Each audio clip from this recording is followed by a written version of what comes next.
আসসালামু আলাইকুম বড় ভাই। কি অবস্থা পোলা ভাই? কথা হচ্ছে ঢোকাই ইয়াসমিন অপু ভাই।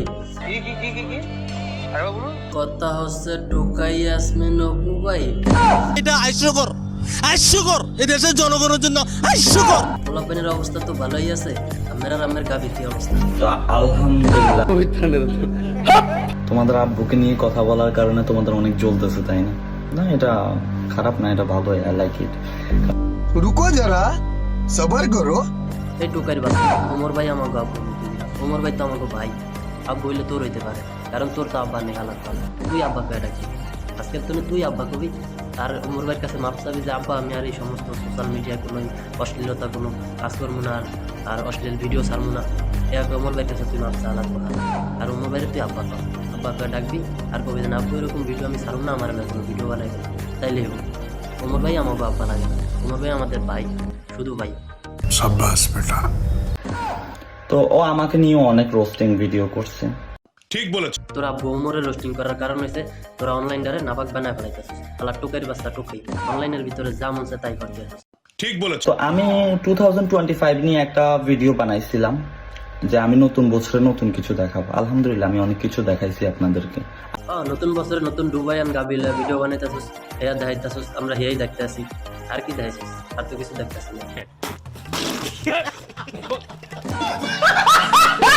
রিলস ভিডিওর জন্য 1 লাখ টাকা খরচ করে ফেলি, 1 লাখ টাকা 2 লাখ টাকা খরচ করে ফেলি, ঠিক আছে?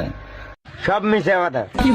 টোকাই আহমেদ অপু ভাই একটা রিলস ভিডিও বানাইতে 1 লাখ 2 লাখ টাকা খরচ করে। করা টাকা দিয়ে বানে, বুঝতেই তো পারছেন আপনারা। আর আল্লাহর রহমতে যে গাবি পাইছস সারা জীবনে দুধ ফুরাইব না। যাই হোক, ব্যবসা চালায় যা, আর জীবনে আগাইতে পারবি, জীবনে বড় হবে। ব্যবসা করা ভালো, ব্যবসা করো। ঠিক বলেছো। আল্লাহ যেন আমার ভিতরে কখনো অহংকার না নিয়ে আসে। रुको जरा सबर करो। তুই টোকাই বাস্তা, তুই কি অহংকার দেখাবি?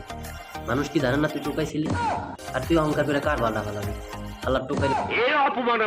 এখন ঘটনাটা হলো তোমাদের আব্বু ওই ভিডিওতে রিপ্লাই করছে যে এরা প্রতি বছরে সেম ভিডিও করে, যে নতুন কিছু দেখাবো নতুন কিছু দেখাবো। তোমাদের আব্বু বলছে মনে হয় চুল কাটবে এরা, এই কথাটা কিন্তু ওই ইঙ্গিত দিছে। তখনই আমার গায়ে লাগছে। তোর তো গায়ে লাগবেই, কারণ নতুন বছরে বাল কাটা শুরু করবি। এর আগেই তোরে নিয়ে রোস্টিং বানাইছে, আর এখন শরমে পারবি না বাল কাটতে, তাই আর কি। নিঃসন্দেহে তুই ঠিক কথা বলেছিস। তো আমাকে ছোট করে যদি একটা কথা বলতে, আমার যদি দুধ দিত আমি কোনো মাইন্ড করতাম না। তুই দেশে থাকলে তোর পাবলিকে জুতা দিয়ে ভিডিও, ওমর ভাই কিছু পাওয়া লাগতো না, পাবলিকে তোর জুতা দিয়ে ভিডিও আমার দিয়ে আনতে। আজকের পর থেকে অনলাইন প্ল্যাটফর্মে যদি তোমাদের আব্বুর কোনো হলাম আমি, যতদিন পর্যন্ত সে এটার জন্য মাপ চাইবো না ততদিন পর্যন্ত আমি তারে ঝুলামো। মাথায় রাখো, আল্লাহ যদি আমার কোনো প্রবলেম না করে। তুই তো হইলি ওমরের তোর কাছে কি মাপছে?